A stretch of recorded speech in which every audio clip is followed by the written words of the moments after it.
இந்த வெள்ளைக்கட்டி கொஞ்ச நாளாவே இந்த செல்லக்குட்டின்னு கூப்பிட்டுக்கிட்டு இருக்கு. அதாவது இன்னைக்கு மாடர்ன் ட்ரெஸ்ஸில் தமிழ்லேயே அதிகமாக பேசிச்சு. போன வாரம் தமிழ் பெண்ணா புடவையில் ஆங்கிலம் 50%, தமிழ் 50% அப்படி கலந்து பேசிச்சு. நான் தான் சொன்னேன், அழகிய தமிழ் மகளே, நல்லா தமிழ் பேசுகிற, இதுக்கு இடையில ஆங்கிலத்தை ஏன் உள்ள சொருகிற?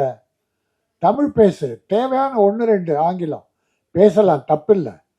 நம் தமிழ் இருக்கும்போது இல்லாத போது வேறு இடத்துல இருந்து எடுப்போம்.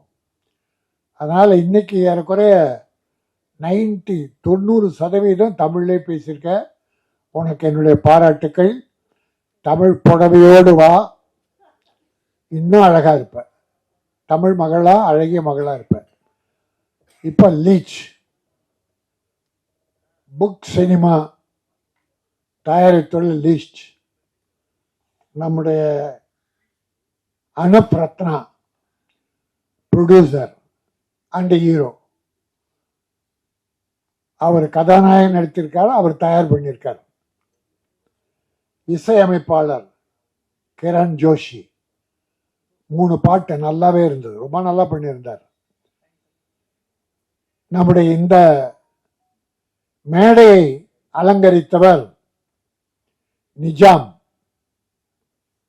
நடிகர், மிமிக்ரி ஆக்டர், இன்னும் பல்துறை கலைஞர். நிஜாம், நீங்க உண்மையிலே ஒரு பல்கலைக்கழகம். இது நிஜம், இது சத்தியம். ஏன்னா உருவம் தான் கொஞ்சம் பெருசா இருக்குன்னு பார்த்தா உள்ள நிறைய வச்சிருக்கார். அதுதான் உருவமாயிருக்கு. நடிப்பு, பாடல், மிமிக்ரி எல்லாமே. இதில் இன்னொரு பெருமை என்னன்னா, இவங்க கேரளாவிலிருந்து தமிழ் சேர்த்து படம் எடுத்திருக்காங்க. கேரளா, தமிழ், கன்னடா, தெலுங்கு 3 மொழியில ரிலீஸ் பண்ண போறாங்க. தமிழும் நம்பிக்கையோடு எடுத்திருக்காங்க, சிறப்பா எடுத்திருக்காங்க, அழகா எடுத்திருக்காங்க. ஒரு த்ரில்லர் ஸ்டோரி, அதை எப்படி அழகா பண்ணணுமோ அதை பண்ணியிருக்காங்க. கேமரா, ரீ ரெக்கார்டிங் எல்லாமே நல்லா இருக்கு. இது எல்லாத்த விட கேரள சகோதரர்கள் இந்த மேடையில தமிழ் பேசுனீங்களே, உங்க எல்லாருக்கும் என்னுடைய பாராட்டுக்கள். ஹீரோயினி அழகா பேசு. நான் ஏதாவது தப்பு பேசியிருந்தா மன்னிச்சுக்கன்னு கேட்டது. கடைசியில நன்றி சொன்னைய, அந்த நன்றி தூய தமிழ். நிறைய நல்ல எல்லாருமே அழகா பேசு. ப்ரொடியூசர்ல, மியூசிக் டைரக்டர்ல இருந்து ஸ்டண்ட் நம்ம தம்பி, தமிழ் தம்பி, அவனை தைரியமா கேரளா கூட்டு போய் படத்தை அழகா ஸ்டண்ட் பண்ணி கொடுத்துருக்காரு. தமிழை நம்பி வந்தால் எந்த தப்புமே வராது, ஞாபகம் வச்சுக்க. தமிழர்களை நம்புவர்கள், தமிழர்கள் தான் அவங்க கெட்டு போவாங்க, ஆனா அடுத்தவர்களை கெடுக்க மாட்டார்கள். ஆக இந்த தமிழ் படம் லீச், ரத்தத்தை உறிஞ்ச அட்டை, ஒரு அட்டை கிருமி இருக்கு இல்லையா, உடம்புல விட்டுச்சுன்னா இருக்க ரத்தத்தெல்லாம் உறிஞ்சிருமா.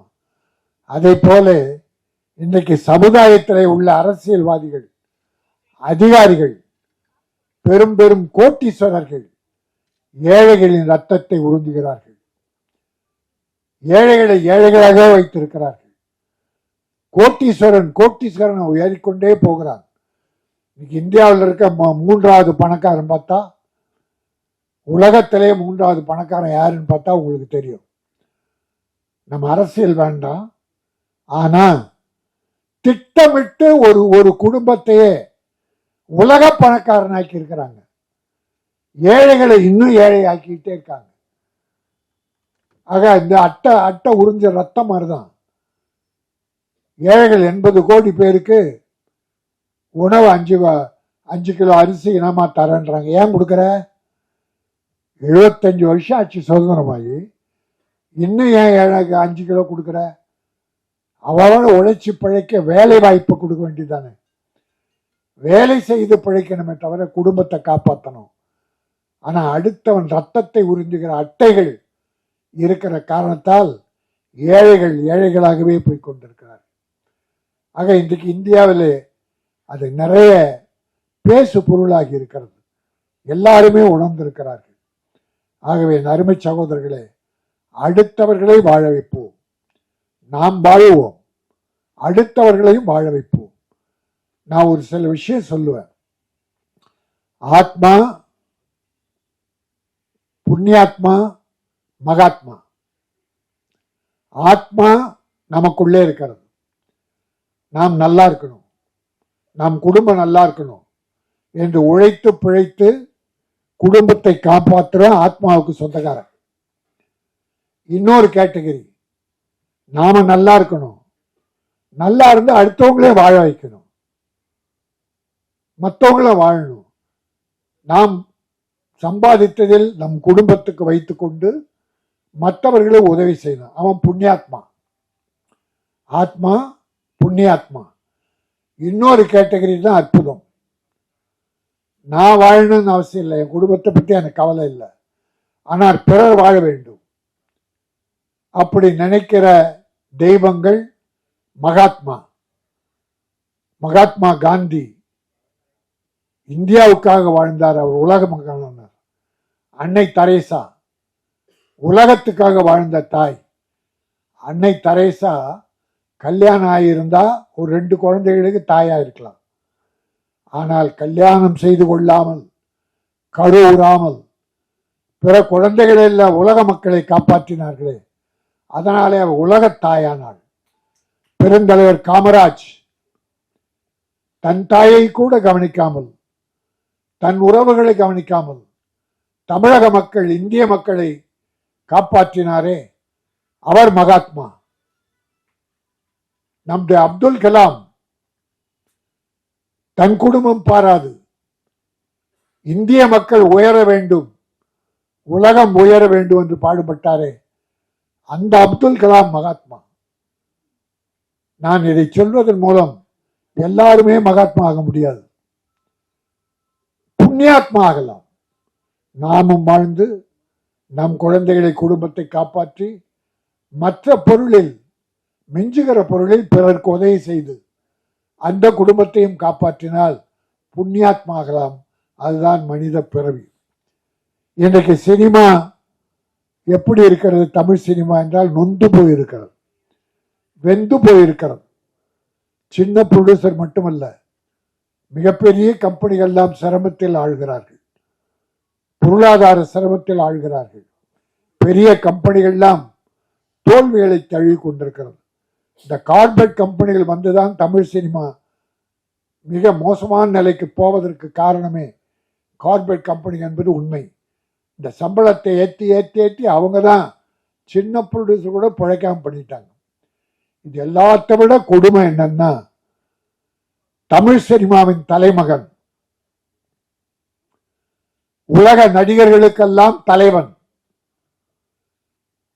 தமிழ் சினிமாவின் அடையாளம் நடிகர் திலகம் சிவாஜி கணேசன். ஏழையாய் பிறந்து நாடகங்களை நடித்து பராசக்தியின் மூலமாக கதாநாயகனாகி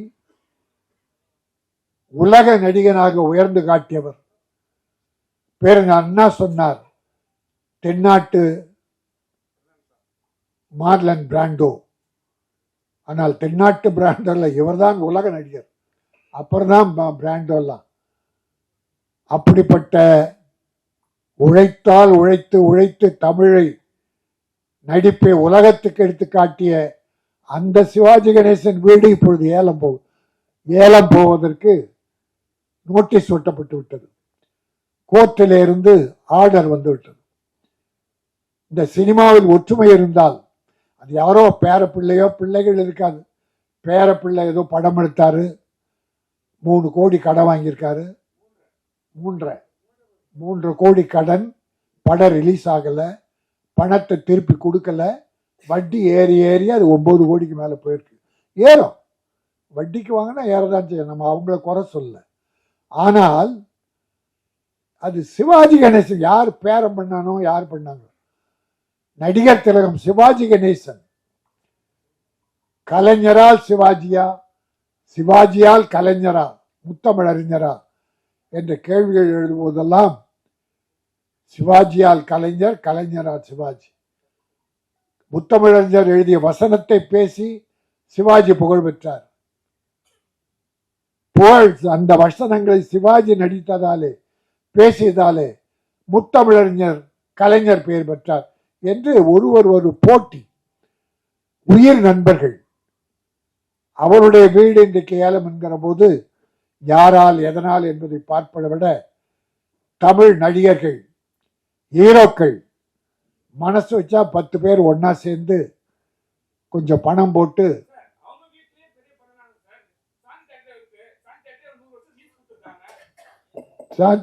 லீஸா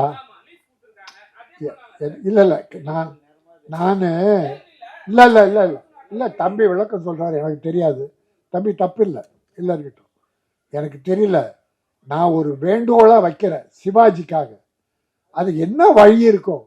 நான் என்ன சொல்றேன், தமிழக முதல்வர் அவங்க அப்பா கலைஞர் தான் பீச்சில் அவருக்கு சிலை வைத்தார். பிறகு அதை நினைவு மண்டபம் அங்கே கொண்டு போய் கட்டினாங்க. அந்த குடும்பத்தில் பற்றுள்ள ஆட்சி நடக்குது. வழிமுறை சட்டம் சரியா இருந்தா, முறை சரியா இருந்தா, நம்முடைய நடிகர்களுக்கு சிவாஜிக்காக இதுல யார் என்ன தப்பு பண்ணாங்க, பைனான்சியரை கூப்பிட்டு பேசினா அவர் கூட நிறைய மனசாட்சியோடு ஒத்துக்குவார். குறைச்சி ஒரு 10 பேர் சேர்ந்து முடிஞ்சா பண்ணலாம், இல்லை அவங்க சொத்து இருந்தா அதை விட்டு கூட பண்ணலாம். எனக்கு தெரியல. வேண்டுகோள், ஒரு தமிழ் நடிகனுடைய குடும்பம் இன்றைக்கு ஏலம் விடப்பட்டு விட்டது. அது எனக்கு வருத்தமா இருந்தது. அதை வேண்டுகோளாக வைத்தேன். நான் யாரையும் குறை சொல்ல, முடிந்தா யாரால் முடியுமோ அவர்களாம் உதவி பண்ணுங்க. அந்த குடும்பத்து பிரச்சனையே எனக்கு தெரியாது. நான் படித்த செய்தி மனவேதனையாக இருந்தது. அதனால் யாராவது தமிழக அரசோ, தமிழ் சினிமா ஹீரோக்களோ, இல்லை நடிகர் சங்கமோ எல்லாரும் ஒன்னா சேர்ந்து ஏதாவது உதவி செய்து சிவாஜி வீட்டை காப்பாற்றுங்கள். அவங்க பேர புள்ள அதை பத்தி இல்லை. பிரபு கூட நல்லா தான் இருக்கார், நிறைய படம் பண்ணிட்டு இருக்காரு. அவர் ஒரு வேண்டுகோள் வச்சா கமலஹாசன் பண்ணலாம். அந்த குடும்பத்து மேல அவ்வளவு பாசம் உள்ளவர். நடிகர் திலகத்தின் காலடியிலே கிடப்பார். ஒய்ஜி மகேந்திரனும் கமலஹாசனும், சூப்பர் ஸ்டார் ரஜினிகாந்த் சாரும், மற்ற விஜய், அஜித் எல்லாரும் சேர்ந்தா கூட காப்பாத்திடலாம். எனக்கு என்ன வழின்னு தெரியல, என்ன சொல்றதுன்னு தெரியல. ஒன்னே ஒன்று வேண்டுகோளா இதை வைக்கிறேன். யார் மேலேயும் நான் குறை சொல்ல வரல. இப்பொழுது இந்த படம் லீச் மிகப்பெரிய வெற்றி பெற்று மக்கள் மனதிலே ரீச் ஆக வேண்டும். இது ரீச் ஆகும். தமிழை நம்பி வந்திருக்கிறார்கள். தமிழர்கள் நம்பி அவர்களை கைவிட மாட்டார்கள். ஆகவே என் அருமை தம்பி தயாரிப்பாளர், மியூசிக் டைரக்டர், நடிகர் நிஜாம், ஸ்டண்ட் நடிகர், டெக்னீஷியன்ஸ் எல்லோருமே மிக அற்புதமாக செய்திருக்கிறார்கள். படம் மிகச் சிறப்பாக இருக்கிறது. சின்ன படங்கள் இன்றைக்கு ஓடுகிறது, மக்கள் விரும்புகிறார்கள். பெரிய நடிகர்கள் நடித்த படம்லாம் 6 மாசத்துல பார்த்தா காணாம போயிடுச்சு.